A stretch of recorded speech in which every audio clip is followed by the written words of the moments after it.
Party people! Welcome once again to the Party of One podcast, where the gaming table is always set for two. I am your host as always, Jeff Stormer. This week I am so excited because we are cracking open the Party of One vault to give you a lost episode in which myself and DM Mitch from the Dungeon Masters Block podcast play a rousing game of Dungeons & Dragons 5th edition. We recorded this episode back in May, but due to some serious technical issues we were not able to release it at the time. I have to give a huge shout out to Mitch. He did a tremendous amount of work bringing this episode back to life, reproducing a lot of material. Super kudos to you, Mitch. Thank you so much for this, because this is a great episode and I'm so excited to finally get to release it. The Dungeon Masters Block, if you're not aware, is an amazing advice podcast for DMs, featuring really helpful tips on everything from running games, to improv techniques, to storytelling structures, to two-player games, featuring a certain particular expert on the matter. Haha. Whether you're a seasoned vet or a newbie, you're gonna find something on that show that'll help you and challenge you to think about the way that you run games. I cannot recommend it enough. You can find a link to the Dungeon Masters Block in the show notes. Dungeons & Dragons is a fantasy adventure role-playing game by Wizards of the Coast, in which heroes go on magical journeys and fight mythic beasts to amass wealth and power and ascend to the heavens as gods. It's an interesting premise and I'm excited to see how it plays. I kid, but 5th edition has some really neat ways of approaching two-player play, and I'm excited to see how they shake out. A link to more information can be found in the show notes. If you're on the East Coast, be sure to check out Metatopia on November 3rd to the 6th. It's one of my favorite events of the year. There's playtests and panels and boozing and schmoozing. I'm going to be there the whole weekend. I love it. And in fact, I'm going to be a part of 2 panels that weekend. I'm going to be part of a microgames panel with James D'Amato and Lizzie Stark on Friday. And then I am moderating a 2-player games discussion with Jim McClure, Alex Roberts, and Russell Collins on Saturday. I am unbelievably excited and terrified. It's going to be a blast. If you are in the area, you should absolutely check it out. A link to more information can once again be found in the show notes. And with all that out of the way, let's crack open the vault and throw it over to me in the past so he can get started with the show. Take it, past me. Thanks, future me. This week I am joined by DM Mitch. DM Mitch, how you doing? I'm doing really good. I'm super pumped to be here. I am very excited to have you on the show. So, up top, let's talk about what you've got going on. Introduce yourself to the listeners at home. Talk about where they might know you from, and if they don't know you from them, where they should know you from. Yeah, sure. So, hi, listeners at home. I'm DM Mitch. I guess my claim to fame is that I am one of the hosts from the Dungeon Masters Block podcast. We're a podcast that we talk about the Dungeon Master, the most important person in the game.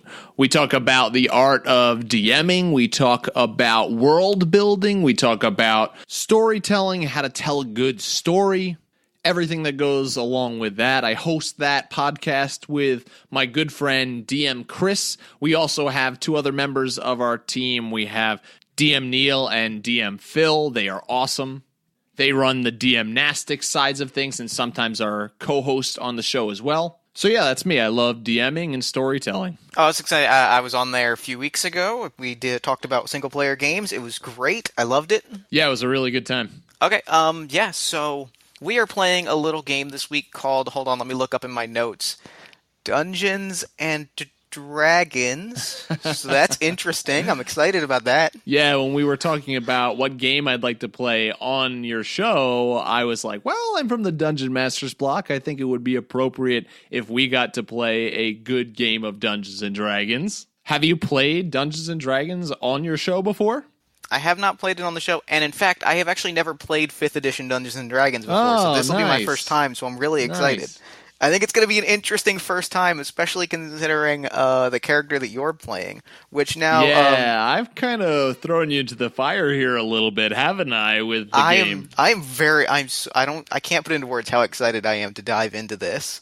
So why don't you go over your character, who they are, how powerful they are, all that kind of good stuff, and then we'll dive into playing. Yeah, sure. Maybe a good idea is for me to read the bio that I sent to you through email? Yeah, I think that'd be perfect. So, first of all, I'll say that, once again, I'm kind of throwing Jeff into the fire here because I'm so playing... stoked. I'm really excited. Yeah, I'm playing a level 20 wizard. So we're going epic level, and this is actually the first time that I've actually gotten a chance to play a level 20 character in D&D. So, Jeff, you're giving me an awesome first time This is going to be great. experience with D&D, so I'm pretty stoked for that. And to be able to use some awesome spells that I've always been able to look at in the spell books, but never actually had a chance to use. So I'm super excited for that. So here we go. Let me tell you a little bit about my character. I am playing Balthazar the Mad. I was formerly known as Balthazar, Warden of the North. Balthazar is an old wizard who lives in a tall, dingy tower at the top of a snow-covered mountain.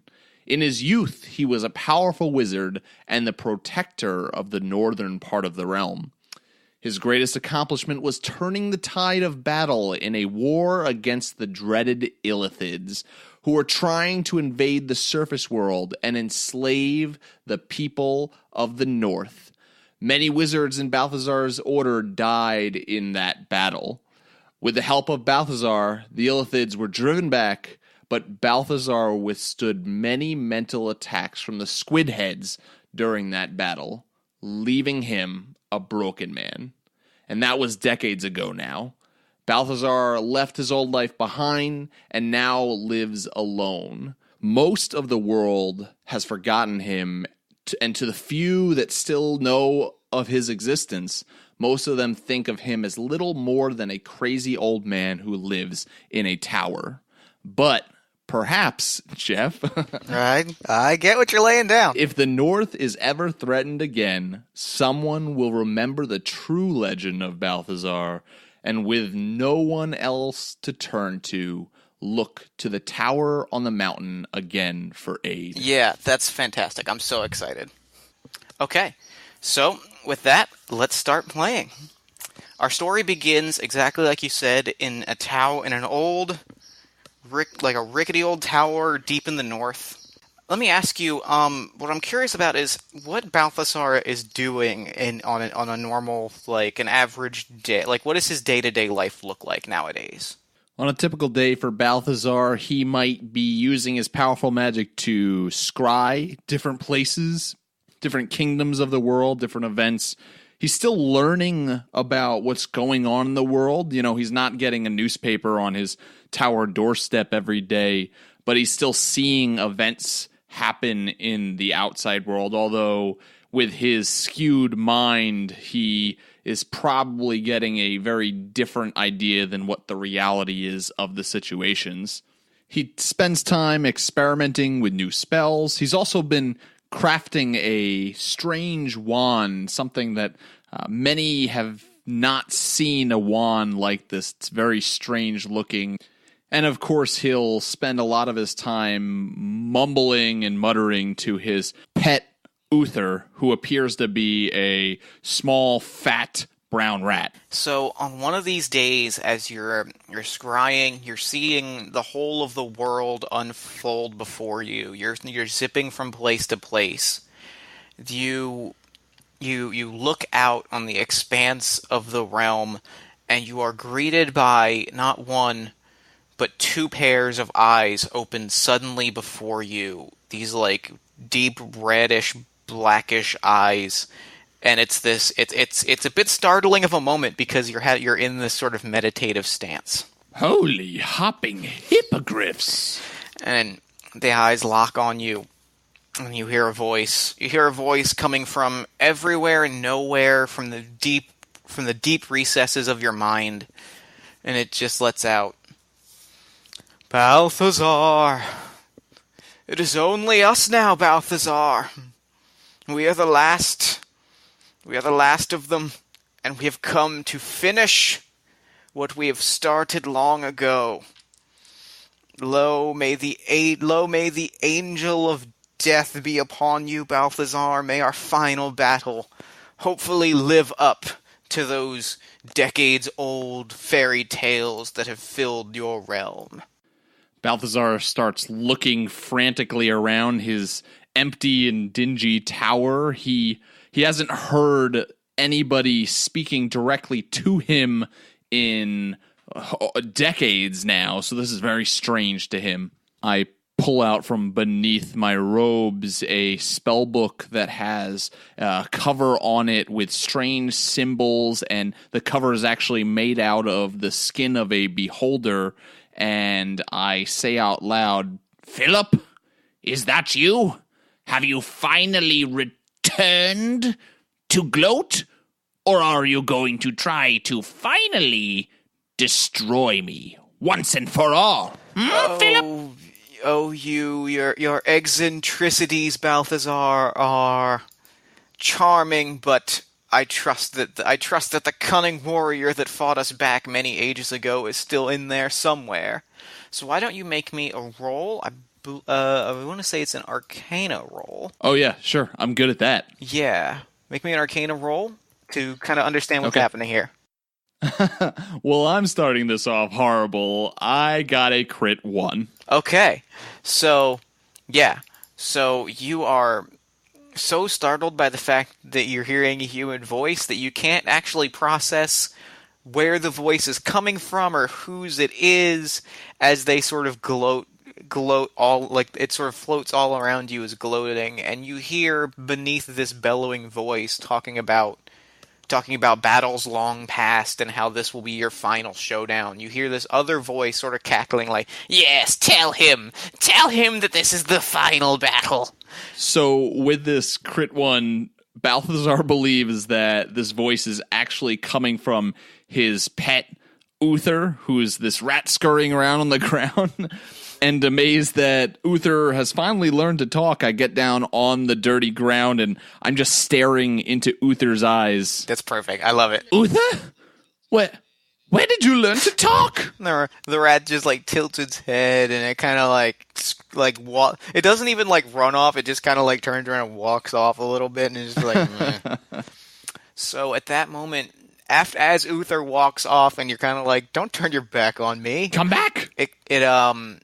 Your ears perk and you hear an all too familiar gong. Make me a wisdom check, adding history perhaps, or a similar skill. History is an intelligence. You want me to roll that? Yeah. Okay. All right, so here's my history roll. Here's the level 20 high rolls. I got a 28 on history. Okay. Yeah. I will allow you, in addition to telling you what this tolling bell is, I will allow you to ask me 3 questions. Makes sense? Yeah, it makes sense. Yeah. So this is a bell that you have not heard in many years. It is a bell that is. A lot of people thought that it was more of a decorative bell than it was like an actual thing. This is the dragon bell. It is a warning bell that is established in a lot of smaller communities to warn when a dragon has been spotted. All right, so when Balthazar hears this gong, he has this moment that if anybody else was in the room with him, which as of now there isn't, as far as I know, they would see that Balthazar's eyes, which always are darting back and forth and all over, all of a sudden just they're fixated, they're looking straight ahead, and he has a face of recognition that he hasn't had in a long time. So I guess the first question I'd want to ask you as DM is, where is this bell? Is there more than one of these bells? It's the way that the dragon bell works is it's sort of like it's kind of like a central feature in a lot of towns, but they've sort of built them more because that's what you do when you make a town. So you first hear like this gong way off in the distance, like at the horizon, and then you start hearing them come closer and closer, like different bells from different but they're all kind of like coming in the bells are now starting to ring in like towards your direction. Ah, gotcha. So I'm not hearing this in my scrying now. It's not in my head. I'm actually Yeah. hearing this going on outside of the windows First, of it my was tower. just like a thing that you heard in the world, and now you're starting to hear them in the distance outside. Like it's kind of shaking you out of this like scrying meditative state. So what is the name of the closest town to me that actually has one of these dragon bells? Sure, that would be the town of that would be the small trading community of Etzelfritz. It is, I would say, by foot, it's probably a few days' travel, because you have sort of positioned yourself away from like society. So it's a few days' travel by foot, a few days, like a little bit shorter by horse. By dragon, a few minutes. Yeah, I imagine. So I guess my last question would be, how long has it been, if ever, since I've heard the sound of one of these bells? Since you've heard this bell, not since before the Illithid invasion that has sort of driven you to your current state. It was not since your sort of glory days that you'd heard the bell, and it was not uncommon for you to go and take down one of these dragons. Balthazar will go over to the corner that Uther is rummaging around, eating scraps off of the floor, and he's going to pick up Uther. He's going to hold him, and he's going to just start nervously petting him, and he's going to walk towards the balcony of this tower. Balthazar begins scanning the horizon, looking towards the town of Etzelfritz, seeing if he sees anything on the horizon. Looking for anything strange, hoping not to see something large with wings, and he'll lift up Uther to his face and just say, Uther, the dragon bell. Have the dragons returned? Uther just like squeaks a little bit. So, yeah, as you look out, you lift up Uther, and it starts to kick. It starts to kick and wiggle a little bit because, small on the horizon, but getting closer and closer and larger, is a large blue dragon that is seemingly coming directly at you. directly towards the tower. Oh, Yes. Okay. Not towards the town, but towards the tower. No, All right. directly towards you. Yeah, you in specific. Okay. Okay, so I see this dragon coming, making a beeline for me. How far do I think this dragon is from the tower right now? At this point, maybe 2-3 miles. Okay. So it'll enough time for you to enact an action. Like if you have a pre-encounter plan, enough time for you to enact exactly one thing. Yeah, I think I know exactly what Balthazar is going to do. So Balthazar has not seen any kind of action for a long time. Okay. So in reality, I think Balthazar is actually kind of freaking out right now. His bravery has kind of been lost to him over the years. So immediately when he is hit with the fight or flight response, he holds tight to Uther, and he's going to cast planar shift on himself. Okay. And he's going to transport himself to another plane of existence entirely. He just wants to escape from this blue dragon. Okay. So I can specify a targeted destination. Okay. However, I think that at this point, Balthazar has lost his sense of direction when it comes to planar shifting. Okay. And on top of that, he's totally freaking out right now. So I'm just going to leave that up to you as the DM to decide wherever I end up after casting this spell. I think so. What happens is you cast the spell, and time and space sort of begin to warp around you as you shift from this world to another.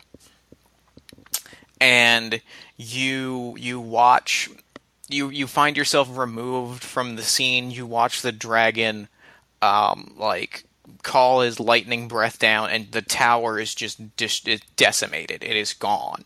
Like, he just lays waste to the tower, and the dragon sits over the wreckage. And before you shift away, like in the seconds before you shift away, make me an Arcana roll. All right. As you sort of just to sort of determine exactly like what you're able to see from this. I rolled a 24. Perfect. You see, you briefly see the eyes of the dragon, almost as it looks in your direction, almost like that it knows that you have shifted away. But its eyes are glowing and black, and energy is emanating off of them. And you see that this dragon was not come here on its own volition. Something has taken control of something powerful enough to take control of this dragon, has conjured it and sent it specifically after you, ignoring even the other prey. Which makes sense because what you know of dragons indicates that a blue dragon is a desert thing that would not be up in the frosty north like this. That doesn't make any sense. Of course not. So you're able to piece together that something has reached out into the world, grabbed the psyche of this dragon, and sent it on a mission specifically to get you. So somebody is calling you out, or at least trying to like kill you as thoroughly as possible. Okay, so I make it to this other plane after seeing this. What does the other plane look like to me? I think you have ended up in I believe I'm going to say it is an elemental plane of Earth, and so it's just this big, endless rock quarry, and you're like there's just mountains and stuff, but you're fairly alone except for the rumblings of Earth elementals that you feel all around you. So I walk up to a rock and just kind of sit down on it. An earth elemental will walk by me, and I imagine that it looks at me for a second, and I just kind of nod and say, "Hello, Jim." And then I put my head in my hands, and I'm just trying to recall my past, a life that's so muddled and unclear at this point. I'm wondering who from my past, if anybody, is powerful enough to control a dragon, and who would hate me enough to send that dragon to destroy my tower and to kill me. Okay. Yeah, we'll make this another skill roll. We'll say in this case it's history because you're sort of scouring your own sort of personal enemy list. So I got a 22. Yeah, okay, perfect. You think back and you have to part the veil of like trauma and the fog of your own mental turmoil as you peer through your own life story, and you flash back to the day that it all fell apart. That final battle with the Illithids, when their army came from the Underdark. And you remember that, though it was you remember that day a decade ago, that the Illithids were not alone in their invasion. They had brought with them ogres and oni and other sort of monsters that they had put under their, they had compelled to fight on their behalf. And you remember locking up with an ogre before you disintegrated it with your magic. You remember looking at its eyes and seeing that same sort of black energy emanating from its eyes. And so, but the thing is, those were fairly low monsters on the totem pole. To control a dragon, it would have to an Illithid would have to train with nothing but revenge on its mind for, well, I suppose for a decade. So, once again, I just kind of get up from the rock after realizing this and just kind of whisper to myself, leaping lich lords. The squid heads. The squid heads. And I'm starting to remember, I'm starting to get these flashes of a war that I fought in long ago. I'm seeing wizards, young wizards all around me in these blue robes, and they have this symbol that's familiar to me on these robes. They're dying all around me, and they're being killed by these creatures, these horrible squid creatures. And some are being crushed by these giant ogres that have this blank stare to them. Do I, perhaps in this vision, see a flash of a specific illithid pop up in front of me? You do, but not one that. But what you remember specifically is, though there were considerable losses on your side, and though so many people that you respected and cared about were lost in that fight, you were successful. You did repel the illithids. There were but a scant few, maybe half a dozen or less of the actual squid heads that disappeared into the night, along with their scattered routing armies. You remember that those that ran away were largely, they didn't necessarily walk away. They were carried away by the people that they were controlling. So as you think back, you begin to think back on what was said by the voice that seemed to summon this dragon, that there was only us now. There were only us now. We were the last of them. That sort of thing is starting to emanate in your mind. Yeah, so now the cogs in Balthazar's head are slowly turning, I think, in the right direction. So he's looking at Uther in his hands, and is he starting to get the sense that it wasn't Uther speaking, but it was this terrible feeling of his mind being invading? I mean, Balthazar knows that he's not all there anymore, but maybe is he starting to figure this out? Very much so. It's that there's that moment of realization when he looks at Uther and he's like, "Can you talk?"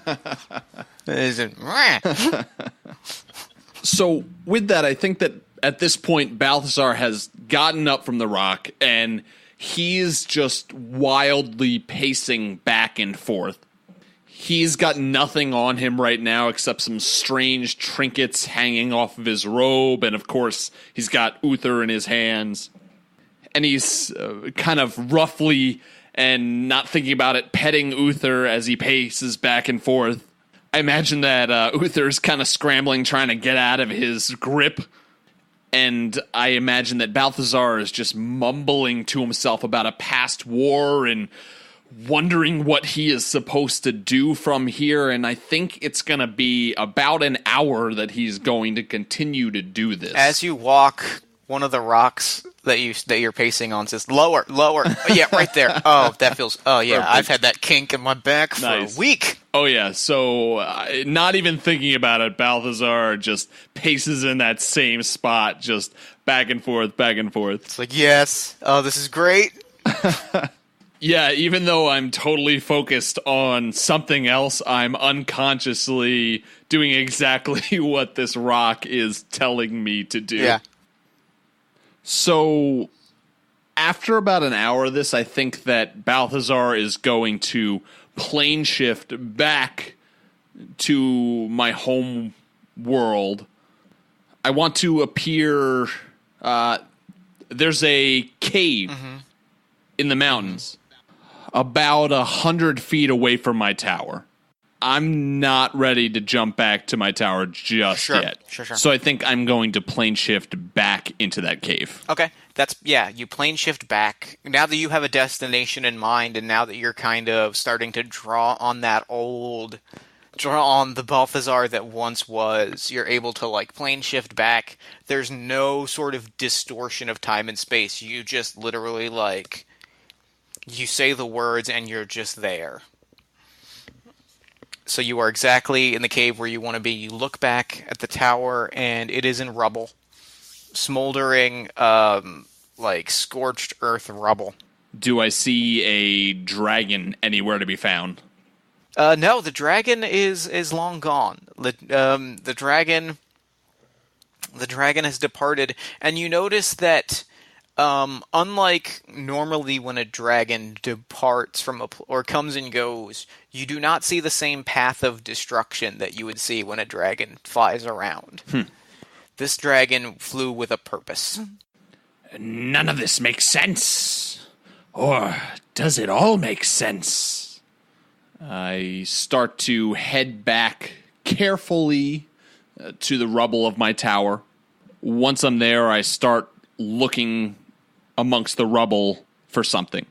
I'm looking for what appears to be a normal walking stick. Okay. Do you want me to make a search roll, or...? No, I think you just find it. I think after some time... Well, let me ask you, how quickly or carefully do you want to search to find this? Is this something where you are prioritizing finding it quickly and moving on, or is it something that you're comfortable taking a little extra time?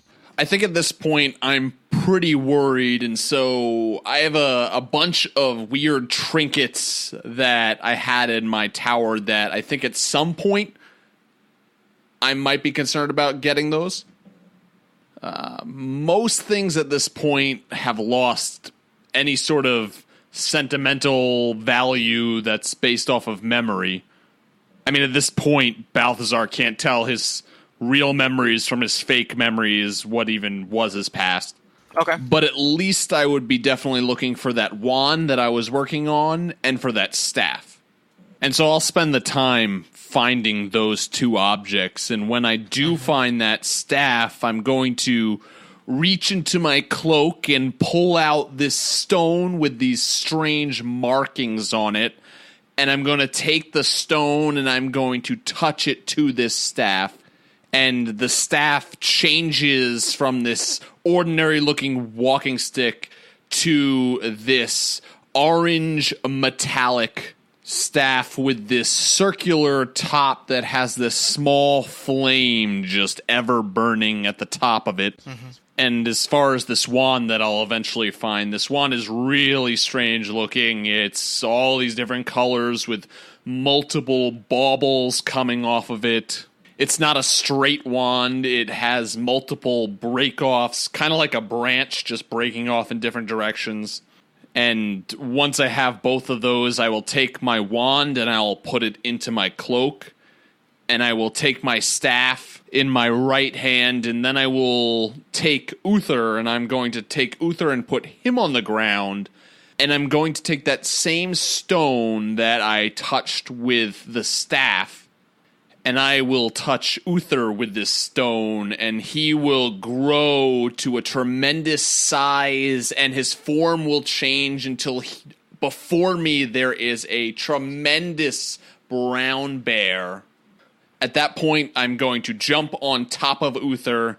I'm going to put my hand right on top of his head, and I'll mutter some magic words and then give him a little kick on the sides. And Uther is going to take off flying from the mountaintop. Okay. And I'm going to start heading towards the town. Yeah, I was going to say, before you do that, though, give me a search, a search roll to determine, not that you don't, you're going to find everything. Everything happens exactly like you said. I just want to know if something happens after that or not, or if you're able to go to the town peacefully. So I got an 18 for search. Okay, let me make a roll. All right, yeah, you have, as you head towards the town, as you depart, you look back briefly over that home that was kind to you for so many years, that is now in ruin, and you start to see pieces of it pick up, just like fist-sized stones that you pick up, and you see the rubble moving around, and you see something is peeling through the rubbish, or the wreckage looking for you. Like, you can gather that it's hunting for something. Oh, like after I left, I see this. Yeah. So you've managed to find your things and depart before this thing arrived, but whatever it is, and like I said, and you're not actually seeing a body, you're just seeing, like, the stone pick up and, like, turn around a little bit and then get tossed to the side. So whatever is there, something was sent to confirm your death, but you were able to outmaneuver it. Yeah. But it's still close on your heels because it rolled a 17. I will pull up on Uther's reins and try to get him to fly up amongst the clouds that are all around this mountaintop.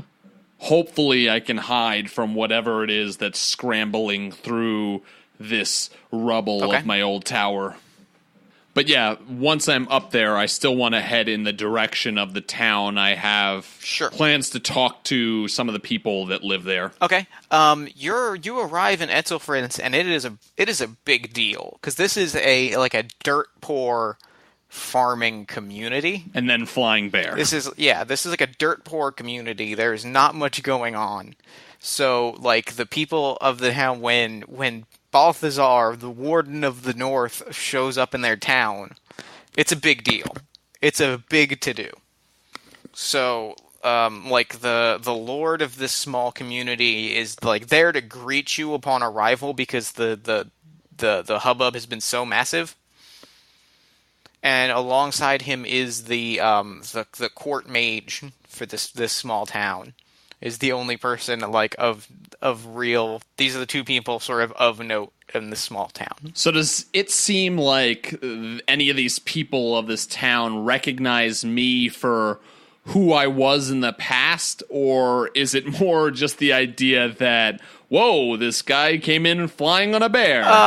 There's definitely a lot of that. Yeah. I'd say it's equally split between, hey, there's a guy in the flying bear...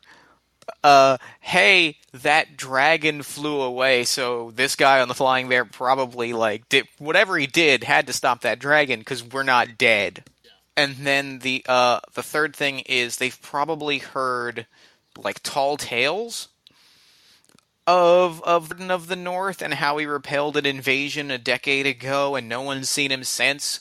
So there's a lot of different things. It all adds up to this guy is important, even if we're not 100% sure why. So can I, like, roll a perception check as I land my bear, Uther, and I start moving through this small town? Do I hear anybody calling me by perhaps the name that I'm not too fond of, Balthazar the Mad? Yeah, make me a perception roll. I rolled a 21 perception. I would say you definitely hear a few of the...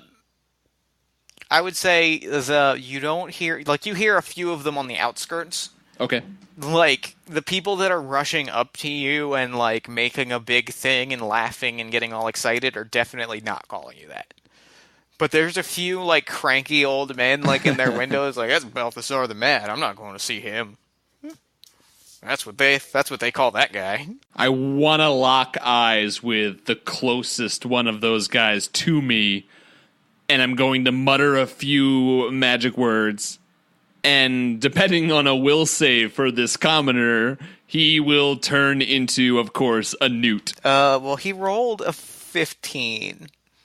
So I assume that's not enough, but... No, that's not enough. Not enough at all. I didn't think that was enough. Yeah, he turns into a newt. The crowd, there's a hush that falls over the crowd. The court mage, like, rushes over to him and starts, like, prepping a ritual to try and fix it. And the Lord is like, you'll have to forgive me, I am a bit confused. You seemingly saved us from a dragon. You caused a dragon to flee, come into our town, and now you are hexing our population. Please help me understand. He is late 30s, early 40s, middle-aged. I will look right at him and I will say, Boy, I am Balthazar, the Warbler of the North. Do you know who I am? I believe so. I know the Warden of the North, but yes, I'm getting ahead of myself. Yes, I know who you are. Yes. Oh, the Norden of the Wart. That's what I said. Perfect. Have you seen the Black Eyes Blue Dragon? Yes, it flew right overhead. Thank you, I suppose. I'd love to hear how you felled it, how you forced it to flee. The Squidheads. The Squidheads are back, boy.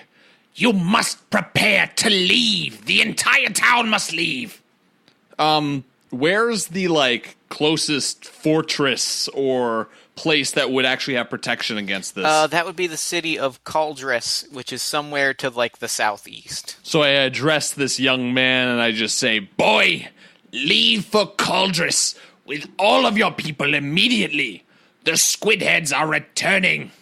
And tell whoever the Lord of Caldress is now that they must prepare for war. Everyone, you heard him. It's time to leave. So I do trust that you will be heading there yourself to make this right. I mean, you were the one that stopped them so many years ago. Or at least that's what I've heard.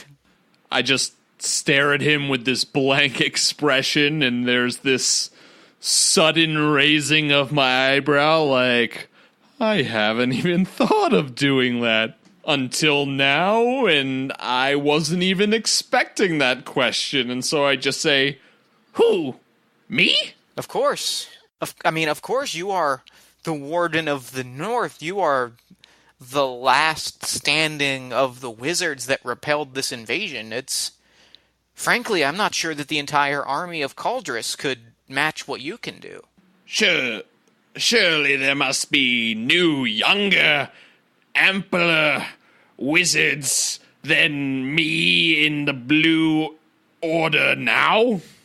I wish that were true. I must say I've spent many a night wondering what would happen if an invasion such as that were to come again, and he kind of looks, and he sort of puts his arm around your shoulder and kind of turns back to the wizard, the court mage that's still trying to prep a ritual to turn this guy back from a newt. And he's starting to make lines in the sand, and then oh, I scuffed it. I gotta start over. Oh, okay, all right, I gotta start over.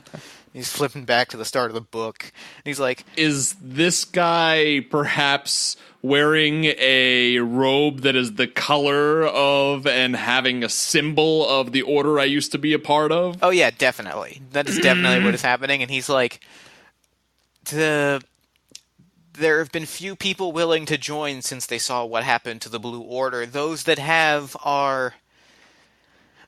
Well, they lack the blood of a hero, if I'm being 100% honest. At which point the mage looks over and waves at you real awkwardly, hey, it's, and he's showing you the robe, look, it's yours.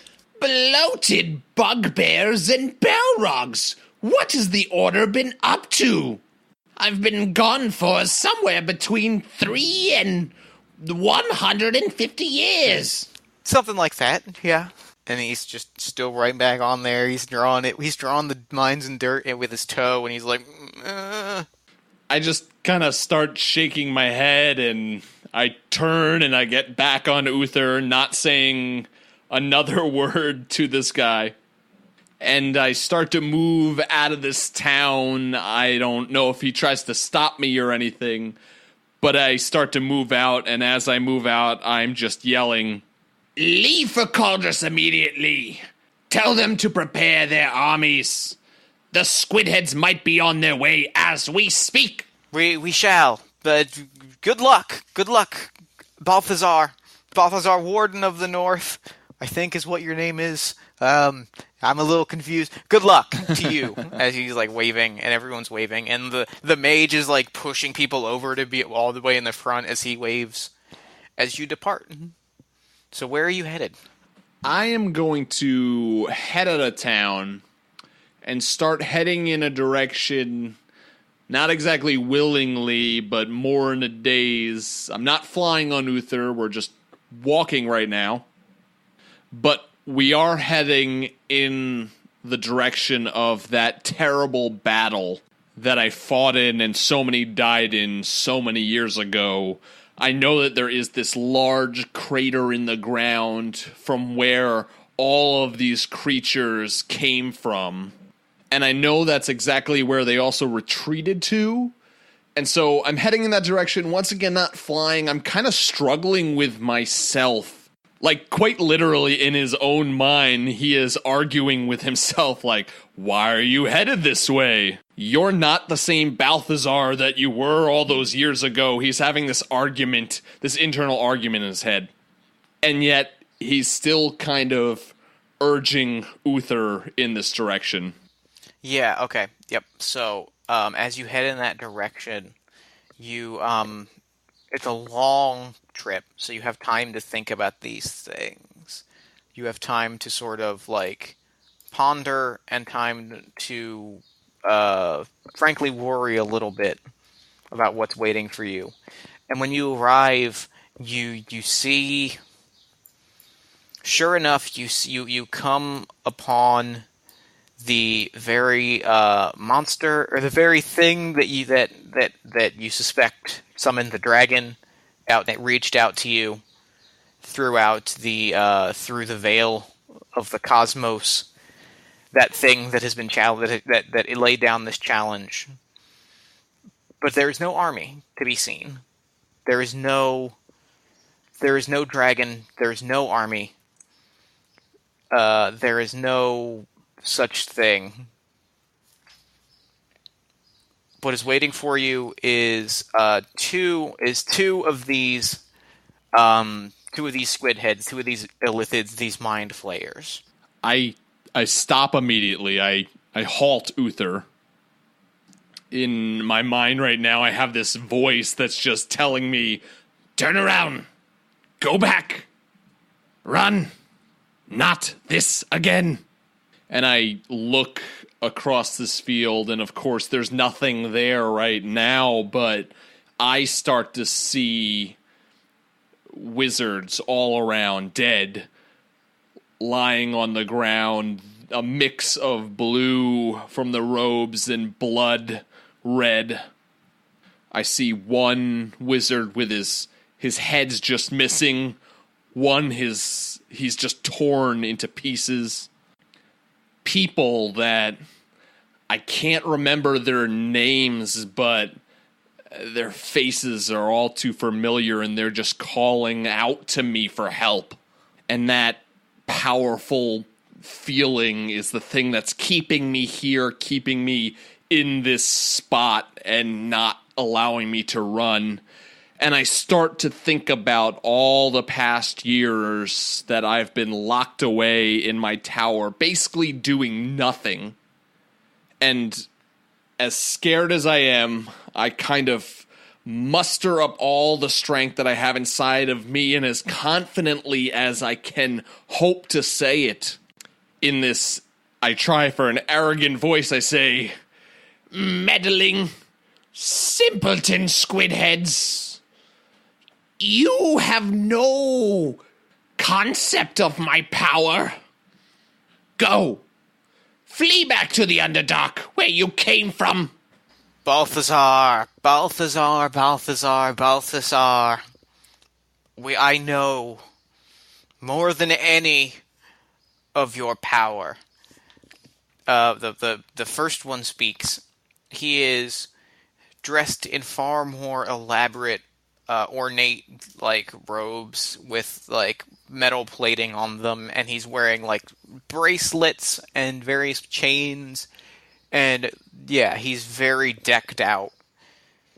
And the other one is dressed very, like, conservatively, for a mind flayer. But, and he's kind of like, almost not quite cowering behind the first one, but he's kind of, like, pacing around behind him, and he's like, he is powerful. He is a powerful wizard. He is the most powerful wizard. We shall consume him.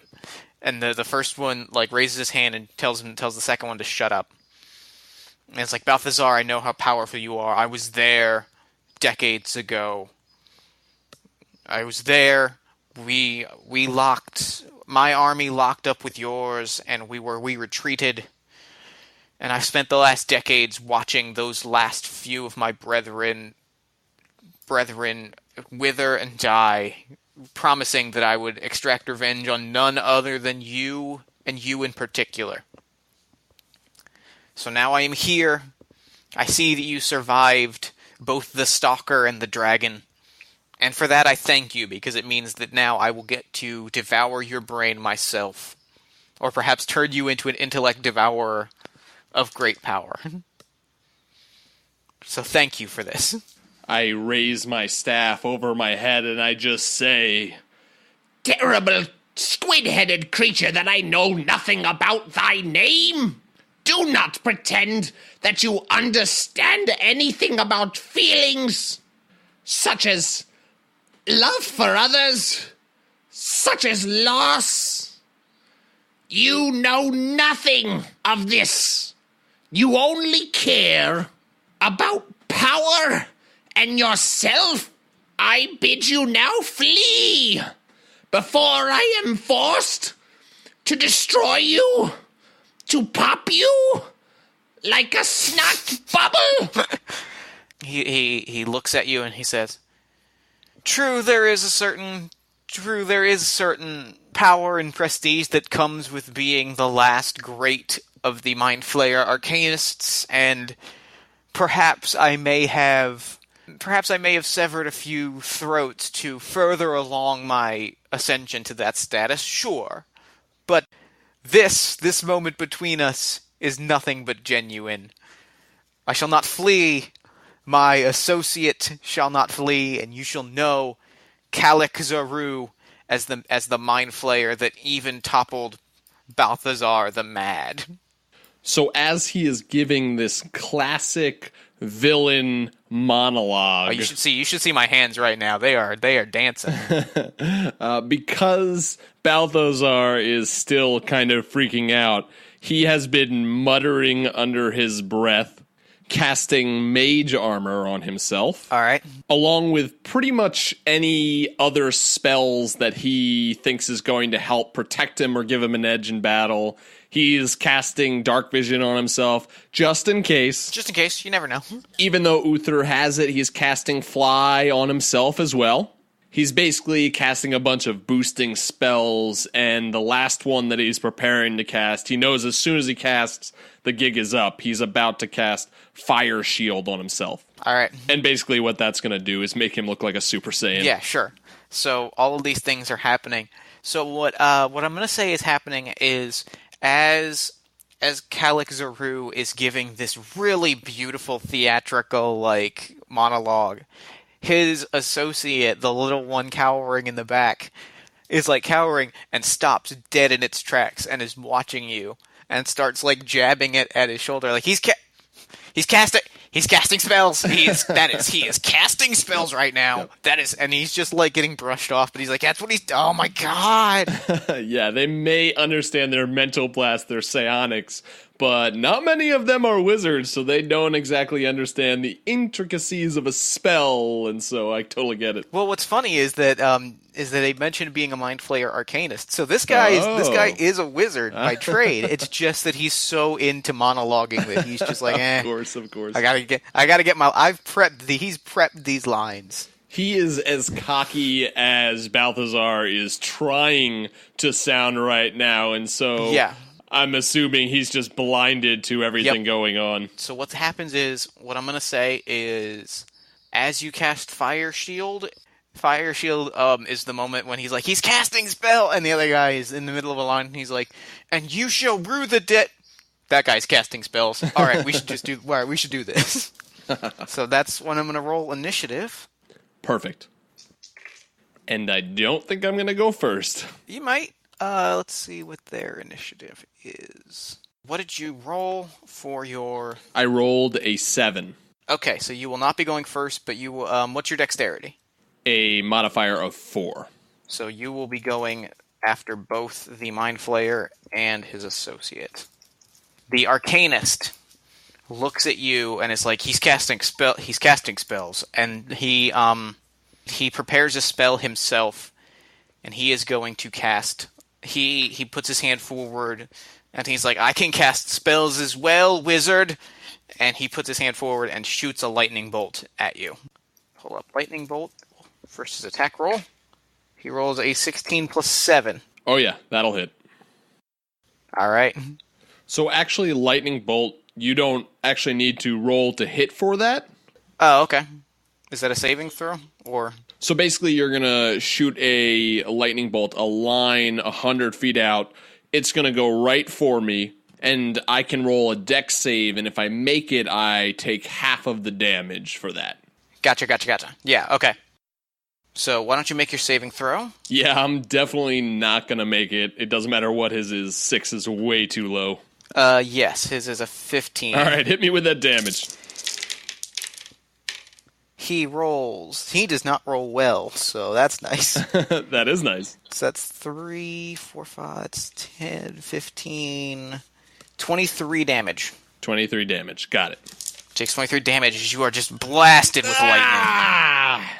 Meanwhile, the other one is going to, the other one, as you are being shocked, the other one dives into a position, runs at you, and is going to attempt to position himself to Mind Blast. Uh-oh, I remember this. So I am going to ask you to make an intelligence saving throw. Okay. Wow, I'm just not rolling well tonight. That would be a 9. Okay, so you take another 22 damage. And when I get hit, I have this, another flashback to the terrible war that was before. Yeah. It's not going super great for you. But so what I'm going to ask is, because he was not in the cone, what does Uther do right now? I'm going to assume he's loyal. I'm not going to ask for any sort of loyalty, bravery checks or anything. He is. Yeah. He is yours. Yeah. He is your buddy. He's got your back. So I give Uther a firm kick with my heels, and he starts running, making a beeline towards the Mind Flayer. Not the one that was giving the monologue, but the other one, the henchman or whatever he is. And what happens is, because I cast Fly on myself, he runs and I just kind of float in the spot that I was so that I am not going with Uther as he runs towards this Mind Flayer. Okay. And when Uther gets there, he's going to try and tear that Mind Flayer apart. Okay. All right, let me pull up the grizzly bear, the brown bear stats. Man, I tell you, when you play a wizard, I mean, I've got my DMG in front of me, I got my player's guide, I've got notes to the side, I've got my character sheet. They are not simple. They are not.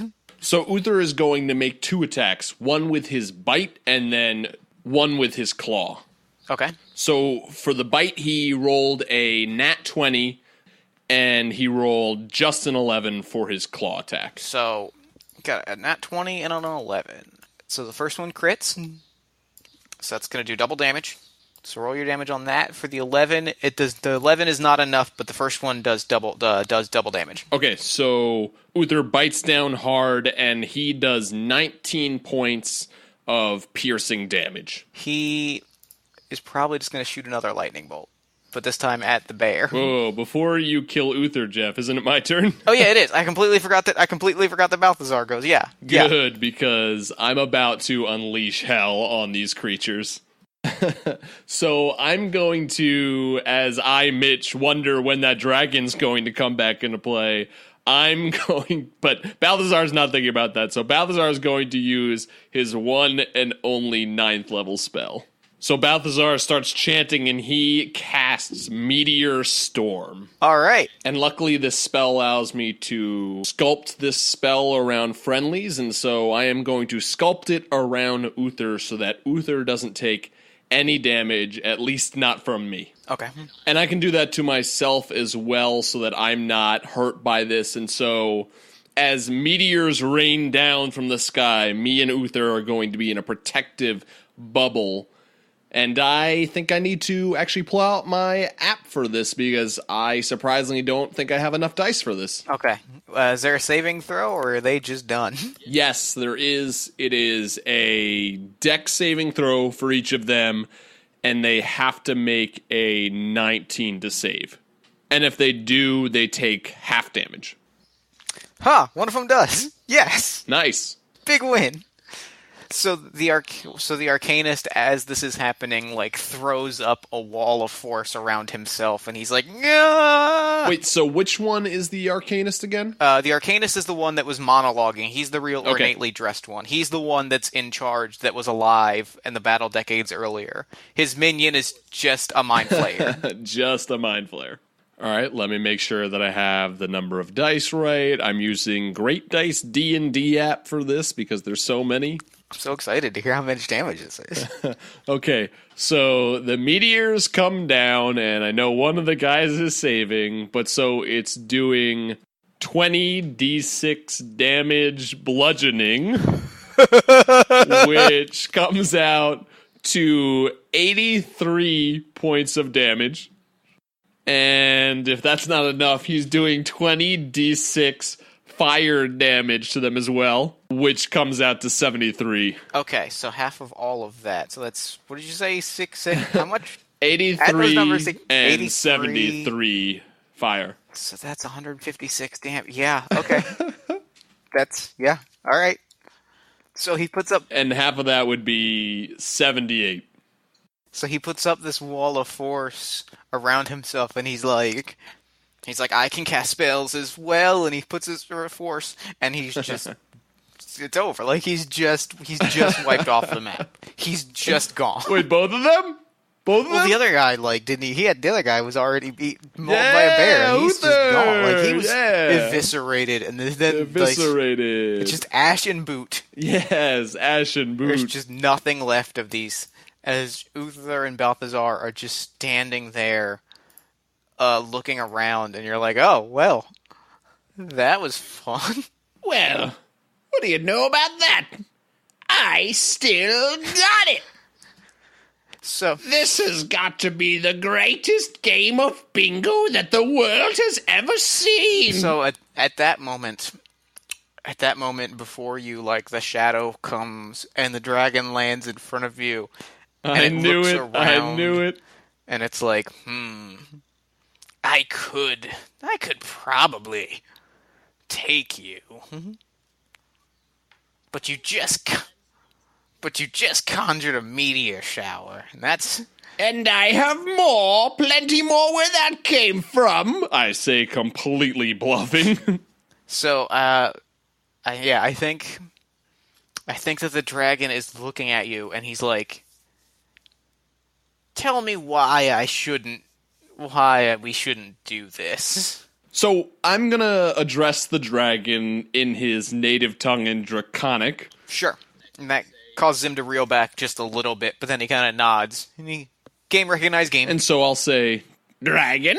And I'll give him a little bit of a bow. And I'm being very cautious because I know that blue dragons are typically evil, but I'll still bow and say, dragon? What is your name? My name is, Blue Dune. The Blue. So much blue. Parents weren't particularly creative. Great! Blue Dune, the Blue. I am Balthazar. Perhaps you have heard of me? I am the Wester of the East. And I might add that I am the one who freed you from these creatures. And he stops, and he looks at you. I on the one hand, I want to devour you and absorb your power. Like, that's full disclosure, that's where I'm at. I understand. That does sound appealing. On the other, you do have a point, and you did just summon a meteor shower. I do, and I did. So the deal I will make you is this. Take me home. Use your magic. If you can use your magic to take me home to the deserts of the East, we're good. We're all good. Blue Dune, that sounds to me like a good deal. But may I perhaps propose to you a better one? Sure, yeah. I like better deals. I This is my mutual friend over here. His name is Uther, and he needs a rest. And I kind of wave to Uther, who's already sleeping. He's done with the battle. He is my mount, but he is asleep right now.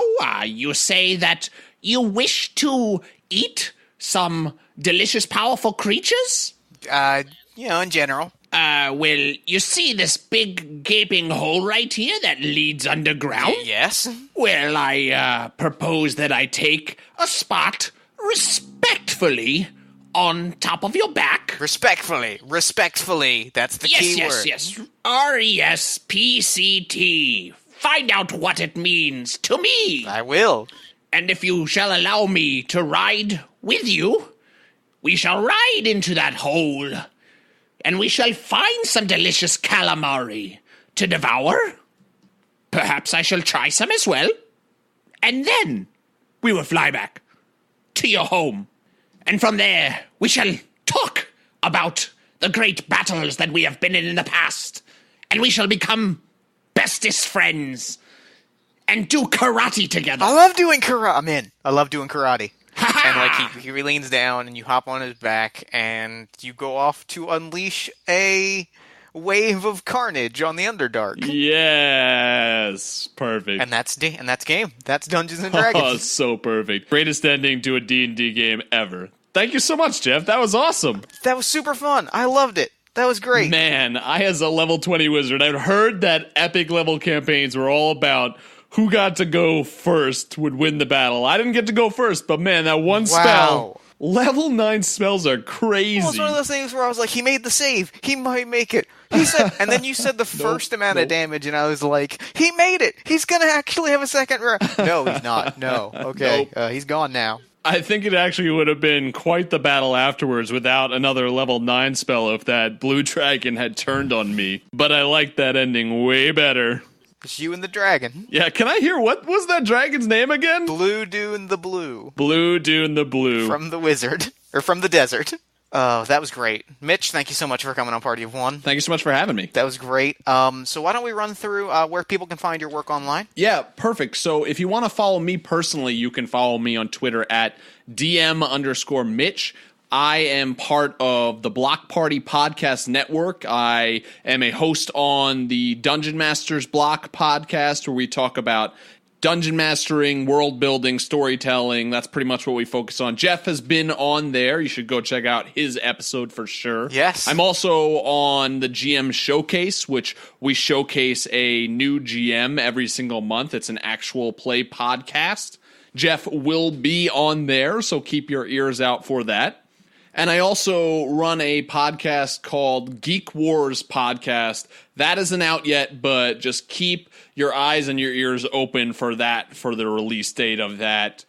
And then check out all the other Block Party Podcast Network shows, like Story Arc and We're So Bad at Adventuring. Check those shows out. And Jeff, thank you so much again for having me on. This was awesome. Yes. Thank you so much for coming on Party One. This has been a blast. I'm going to throw it over to me in the future so that he can wrap up with the show. Take it, future me. Thanks, past me, and thanks again to Mitch for coming on to the show. That was awesome. D&D 5th Edition works really well with a single player. I was very impressed. I was not sure how it was going to play going in, but whether intentional or not, they include budgeting tips for a single character in the DM's guide, which means that you can account for the difference in balance and challenge rating and such for a single player really easily, and so it was a really natural fit. You'll be seeing it again for sure real soon. Be sure to check out the Dungeon Masters Block and the Block Party Podcast Network. Mitch and the Dungeon Masters Block crew have created an amazing bunch of podcasts, all of which sound really cool and exciting, and I cannot wait for them. There's GM Showcase, which is an actual play starring various notable personalities. There's Geek Wars, which is a geeky trivia contest. Story Arc, which is short fiction. And We're So Bad at Adventuring, which is a weekly fantasy-themed audio play. They're all really cool. You should check out all of them.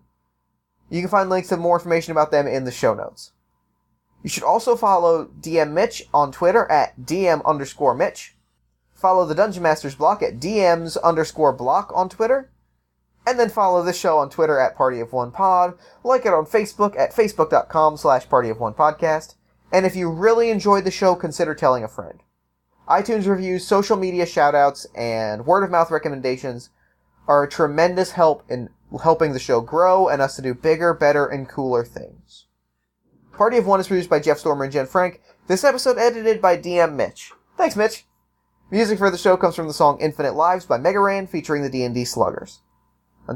That's it for me. Until next time, party people, thanks for listening, and party on. Never gonna die.